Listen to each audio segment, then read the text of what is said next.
Hello అండి. Welcome to our YouTube channel విద్యా భరోసా. ఈ వీడియోలో మనం భారతీయ సమాజం నుంచి మహిళలు మరియు హింస అనేటువంటి అంశం మీద అంటే వైలెన్స్ అగైన్స్ట్ వుమెన్ అనేటువంటి అంశం మీద వీడియో చేయటం అటువంటిది జరిగిందండి.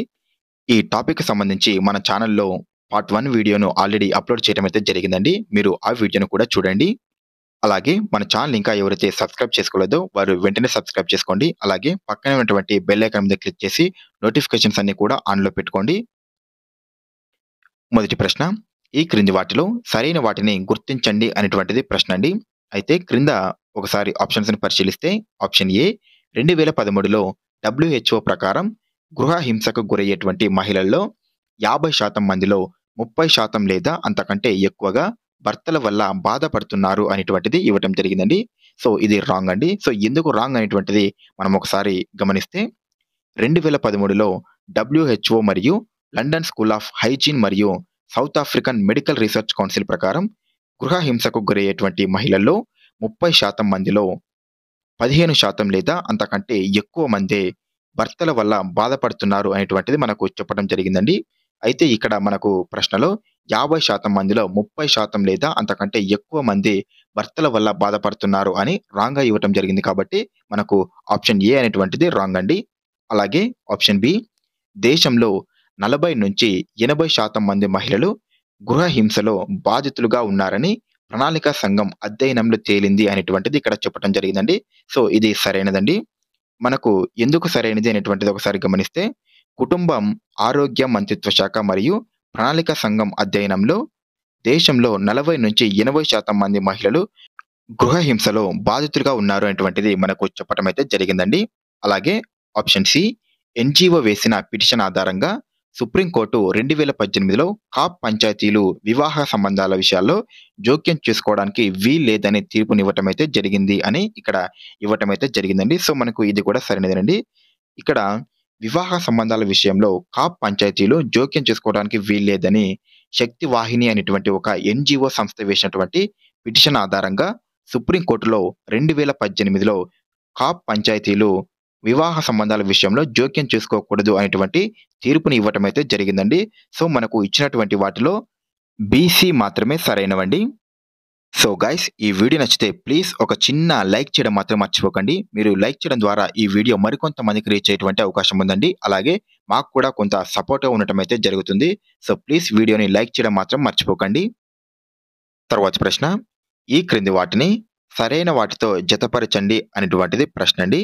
అయితే క్రింద కొన్ని గృహ హింసకు సంబంధించినటువంటి రకాలు మరియు వాటి యొక్క వివరణను ఇవ్వటం అనేటువంటిది జరిగిందండి.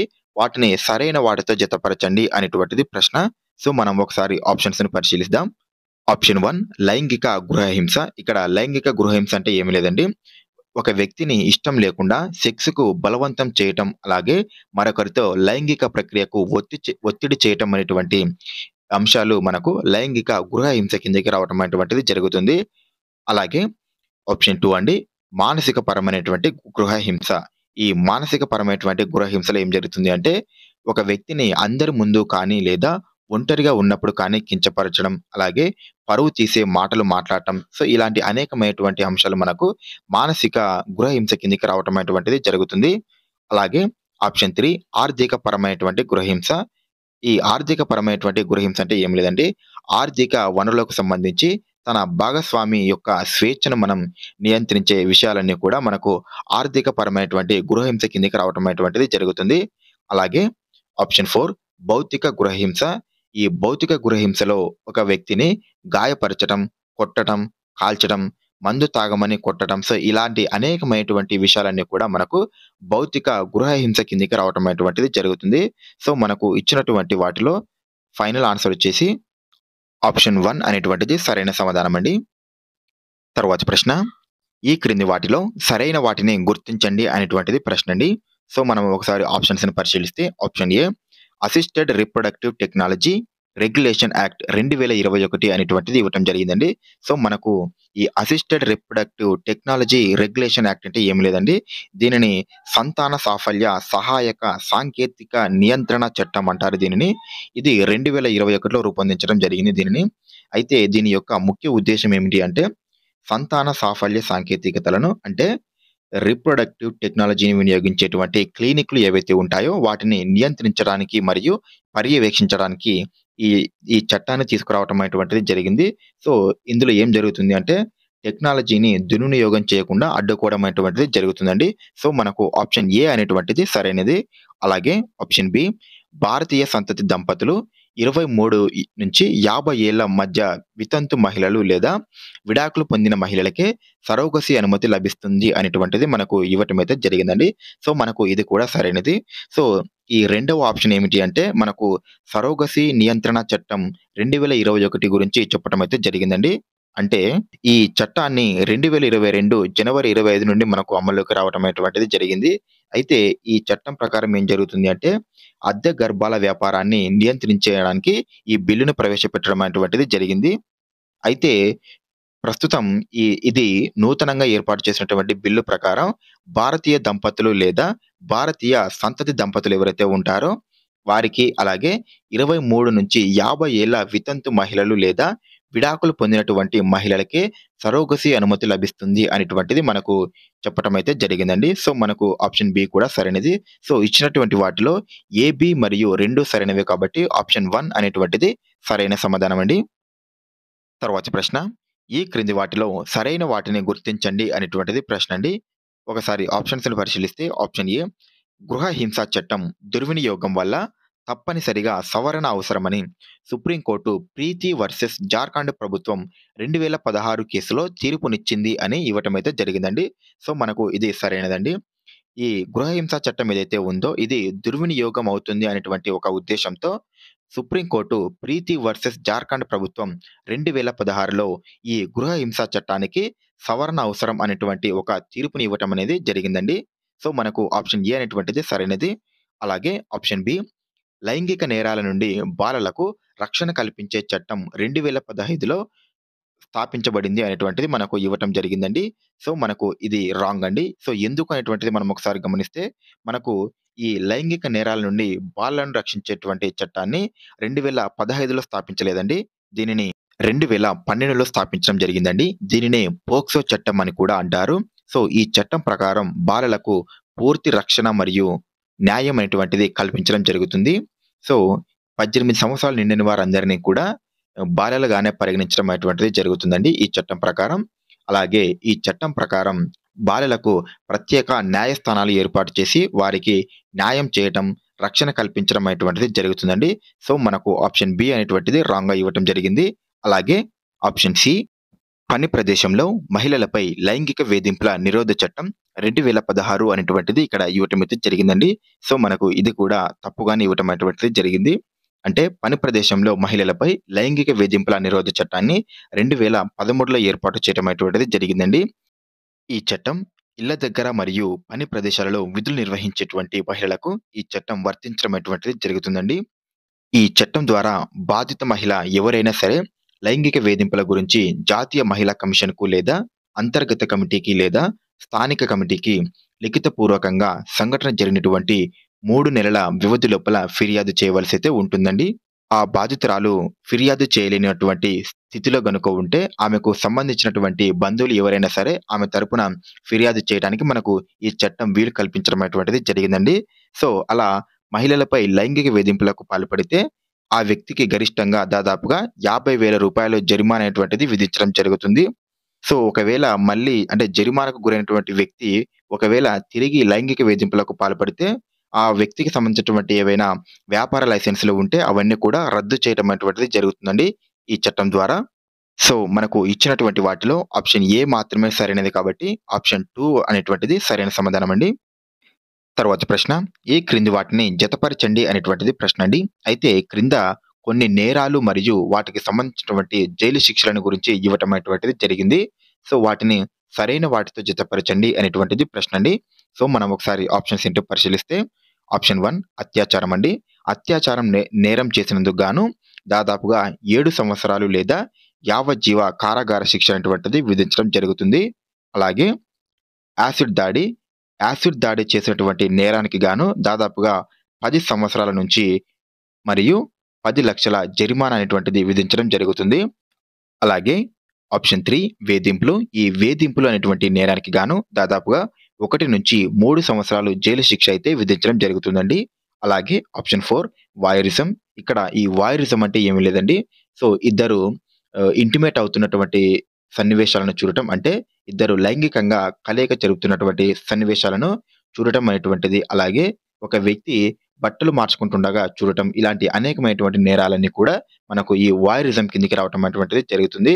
సో, ఇలా ఈ వాయరిజం అనేటువంటి నేరానికి గాను దాదాపుగా 1-3 సంవత్సరాల వరకు జైలు శిక్ష అయితే విధించడం జరుగుతుంది. ఇక్కడ ఆప్షన్ ఈలో 13 సంవత్సరాలు అని ఇవ్వటం అయితే జరిగిందండి. సో, అది 13 సంవత్సరాలు కాదండి. 1-3 సంవత్సరాలు బై మిస్టేక్ అలా పడటం జరిగింది. క్షమించాలి. అలాగే ఆప్షన్ 5 చట్టానికి విరుద్ధంగా ప్రవర్తించే ప్రభుత్వ ఉద్యోగి. ఇక్కడ ఒక ప్రభుత్వ ఉద్యోగి చట్టానికి వ్యతిరేకంగా ప్రవర్తిస్తే అటువంటి వ్యక్తికి దాదాపు 1 సంవత్సరం పాటు జైలు శిక్ష అనేటువంటిది విధించడం జరుగుతుందండి. So, the final answer is option 1 is the right answer అండి. తర్వాతి ప్రశ్న, ఈ క్రింది వాటిలో సరైన వాటిని గుర్తించండి అనేటువంటిది ప్రశ్న అండి. సో, మనము ఇంతకుముందు చెప్పుకున్నట్లుగా నేర న్యాయ సవరణ చట్టం 2013కి సంబంధించి కొన్ని ఎక్స్‌టెన్షన్ పాయింట్లు ఇక్కడ ఇవ్వటం అనేటువంటిది జరిగిందండి. వాటిని సరైన వాటితో గుర్తించండి, సరైన వాటిని గుర్తించండి అనేటువంటిది ప్రశ్న. సో, మనము ఒకసారి ఆప్షన్స్‌ని పరిశీలిస్తే ఆప్షన్ ఏ నేర బాధితులకు అక్టోబర్ 2015లో 200 కోట్లతో ఒక నిధిని ఏర్పాటు చేశారు అనేటువంటిది ఇవ్వటం జరిగింది. సో, ఇది సరైనదండి. సో, ఈ ఈ నేర న్యాయ సవరణ చట్టం ఏదైతే ఉందో, సో, దీని ప్రకారం నేర బాధితులకు కేంద్ర సహాయ నిధి కింద అక్టోబర్ 2015లో 200 కోట్లతో ఒక నిధిని ఏర్పాటు చేయడం అనేటువంటిది జరిగిందండి. సో, మనకు ఆప్షన్ ఏ అనేటువంటిది సరైనదండి. అలాగే ఆప్షన్ బి ఢిల్లీలో 2012 డిసెంబర్ 16న జరిగిన సామూహిక అత్యాచార ఘటననే నిర్భయ కేసు అంటారు అనేటువంటిది ఇక్కడ ఇవ్వటం జరిగింది. సో, మనకు ఇది కూడా సరైనదేనండి. ఢిల్లీలో 2012 డిసెంబర్ 16న మహిళా ఫిజియోథెరపిస్ట్ అయినటువంటి జ్యోతి సింగ్‌పై సామూహిక అత్యాచారం అనేటువంటిది జరిగిందండి. సో, దీనినే నిర్భయ కేసుగా పరిగణించడం అనేటువంటిది జరుగుతుంది. సో, అయితే ఈ ఘటనకు సంబంధించినటువంటి కారణాలను పరిశీలించడానికి, అలాగే బాధ్యులను శిక్షించటానికి మరియు మహిళా భద్రతకు సంబంధించి కొన్ని ప్రత్యేకమైనటువంటి చర్యలను సూచించడానికి ఏర్పాటు చేసినటువంటి కమిషన్ ఏది అంటే ఉషా మెహ్రా కమిషన్ అండి. అయితే ఈ నిర్భయ నిధిని దాదాపుగా 1000 కోట్లతో ఏర్పాటు చేయడం అనేటువంటిది జరిగింది. అలాగే ఆప్షన్ సి నేర న్యాయ సవరణ చట్టం 2013లో అమల్లోకి వచ్చింది అనేటువంటిది ఇవ్వటం జరిగిందండి. సో, మనకు ఇది కూడా సరైనదేనండి. దీని గురించి మనం ఆల్రెడీ ఇంతకు ముందే చెప్పుకున్నామండి. మళ్ళీ ఒకసారి చెప్తాను వినండి. సో, ఈ నేర న్యాయ సవరణ చట్టాన్ని క్రిమినల్ లా అమెండ్మెంట్ యాక్ట్ 2013 అని కూడా అంటారండి. దీనిని 2013 ఏప్రిల్ 3 నుండి దేశవ్యాప్తంగా అమల్లోకి వచ్చింది. సో, దీనినే మానభంగ వ్యతిరేక చట్టం లేదా నిర్భయ చట్టం అని కూడా అంటారు. సో, మనకు ఇచ్చినటువంటి వాటిలో 3 కూడా సరైన అంశాలే కాబట్టి ఆప్షన్ 2 అనేటువంటిది సరైన సమాధానం అండి. తర్వాతి ప్రశ్న, రసాయన నపుంసకత్వం శిక్షను ప్రతిపాదించిన సుప్రీం కోర్టు జడ్జి ఎవరు అనేటువంటిది ప్రశ్న అండి. సో, దీనికి సమాధానం ఆప్షన్ ఏ కృష్ణయ్యర్. ఇక్కడ రసాయన నపుంసకత్వం అంటే ఏమి లేదండి. అత్యాచారాలు చేసినటువంటి నిందితులకు రసాయనాలను ఇంజెక్ట్ చేసి లైంగికంగా నపుంసకులుగా మార్చి వారిని సంసార జీవితానికి పనికి రాకుండా చేసేటువంటి ప్రక్రియనే రసాయన నపుంసకత్వంగా పేర్కొనటం అనేటువంటిది జరుగుతుందండి. సో, అయితే ఈ ప్రక్రియలో వాడేటువంటి ఇంజెక్షన్ ఏమిటి అంటే మెడ్రాక్సీ ప్రొజెస్టిరాన్ అసిటేట్ అనేటువంటి ఇంజెక్షన్ ఉపయోగించడం అనేటువంటిది జరుగుతుంది. సో, అయితే మన దేశంలో మొట్టమొదటగా ఈ శిక్షను ప్రతిపాదించినటువంటి సుప్రీంకోర్టు జడ్జి ఎవరు అంటే కృష్ణయ్యర్ అండి. ఈయన 1979లో ఈ శిక్షను అమలుపరచడం అనేటువంటిది జరిగింది. తర్వాతి ప్రశ్న, ఈ క్రింది వాటిని జతపరచండి అనేటువంటిది ప్రశ్న అండి. అయితే క్రింద కొన్ని మహిళలపై జరిగేటువంటి హింసల యొక్క రకాలు మరియు వాటి యొక్క స్వభావాల గురించి ఇవ్వటం అనేటువంటిది జరిగింది. సో, వాటిని సరైన వాటితో జతపరచండి అనేటువంటిది ప్రశ్న అండి. సో, మనం ఒకసారి ఆప్షన్స్‌ని పరిశీలిస్తే ఆప్షన్ 1 గృహాంతర్గత హింస. ఈ గృహాంతర్గత హింస యొక్క స్వభావం ఏమిటి అంటే వరకట్నానికి సంబంధించినటువంటి చావులు, అలాగే భార్యను కొట్టటం, లైంగికంగా వేధించటం, భర్తను కోల్పోయినటువంటి స్త్రీలను, అలాగే వయోధిక స్త్రీలను సరిగా చూడకపోవడం. ఇక్కడ వయోధిక స్త్రీలు అంటే అడల్ట్ వుమెన్ అండి. ఈ అడల్ట్ వుమెన్స్‌లను సరిగ్గా చూడకపోవటం ఇలాంటి అనేకమైనటువంటి అంశాలు గృహాంతర్గత హింస కిందికి రావటం అనేటువంటిది జరుగుతుంది. రెండవది సామాజిక హింస.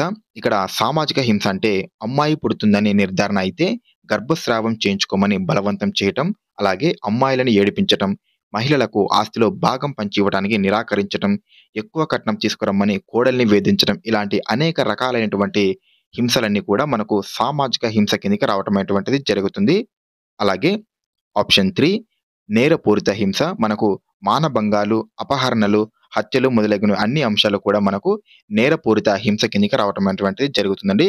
So, the final answer is option 1 is the right answer అండి. తర్వాత ప్రశ్న, దేశంలో గృహ హింసను నేరంగా ఎప్పుడు గుర్తించారు అనేటువంటిది ప్రశ్న అండి. సో, దీనికి సమాధానం ఆప్షన్ డి 1983. భారతదేశంలో 1983లో గృహ హింసను నేరంగా పరిగణించడం అనేటువంటిది జరిగిందండి. అయితే ఈ చట్టం క్రింద మొట్టమొదటి కేసు తమిళనాడులో నమోదైంది. తరువాతి ప్రశ్న, గృహ హింస చట్టం ఎప్పుడు చేయబడింది అనేటువంటిది ప్రశ్న అండి. సో, దీనికి సమాధానం ఆప్షన్ ఏ 2005లో ఈ చట్టాన్ని రూపొందించడం జరిగింది. అయితే ఈ చట్టం అక్టోబర్ 26, 2006 నుంచి అమల్లోకి రావటం జరిగింది. ఈ చట్టం ద్వారా శారీరక, మానసిక హింస నుండి అలాగే సామాజిక, ఆర్థిక దోపిడీ నుండి మహిళలను రక్షించడం ఈ చట్టం యొక్క ముఖ్య ఉద్దేశం అండి. ఈ చట్టం ప్రతి మహిళకు వర్తించడం అనేటువంటిది జరుగుతుంది. అంతేకాకుండా ఈ చట్టం ద్వారా ప్రతి మహిళకు భర్త మరియు ఇతరుల నుండి రక్షణ కల్పించడం అనేటువంటిది జరుగుతుంది. ఈ చట్టం ద్వారా మహిళలకు అంటే ప్రతి మహిళకు కూడా సురక్షిత గృహ జీవన హక్కును కల్పించడం అనేది జరిగిందండి. తల్లిదండ్రుల ఇంట్లో గాని లేదా భర్త ఇంట్లో గాని లేదా ఆ మహిళకు హక్కు ఉన్నటువంటి మరే ఇతర ఇంట్లోనైనా సరే జీవించేటువంటి హక్కును ఈ చట్టం కల్పించడం అనేది జరిగింది. అలాగే గృహ హింస జరిగినటువంటి ఇంట్లో ఉండగా ఆమెను హింసించే వాళ్ళ నుండి ఎటువంటి హింసలకు పాల్పడకుండా కోర్టు ప్రత్యేక ఉత్తర్వులు జారీ చేయడం అనేటువంటిది ఈ చట్టం ద్వారా చేయడం జరుగుతుంది. అలాగే హింసకు గురైనటువంటి ప్రతి మహిళకు సహాయపడటానికి, వైద్య పరీక్షలు నిర్వహించడానికి, అలాగే ఉచిత న్యాయ సహాయాన్ని కల్పించడానికి, సురక్షితమైన నివాసం కల్పించడానికి ప్రభుత్వం ప్రొటెక్షన్ ఆఫీసర్స్ అనేటువంటి ఒక అధికారిని నియమించడం అనేది జరుగుతుందండి ఈ చట్టం ద్వారా. సో, ఇదండి ఇవాల్టి వీడియో. ఈ వీడియో నచ్చితే ప్లీజ్ ఒక చిన్న లైక్ చేయడం మాత్రం మర్చిపోకండి. అలాగే మన ఛానల్ ఇంకా ఎవరైతే సబ్స్క్రైబ్ చేసుకోలేదో వారు వెంటనే సబ్స్క్రైబ్ చేసుకోండి. Thank you.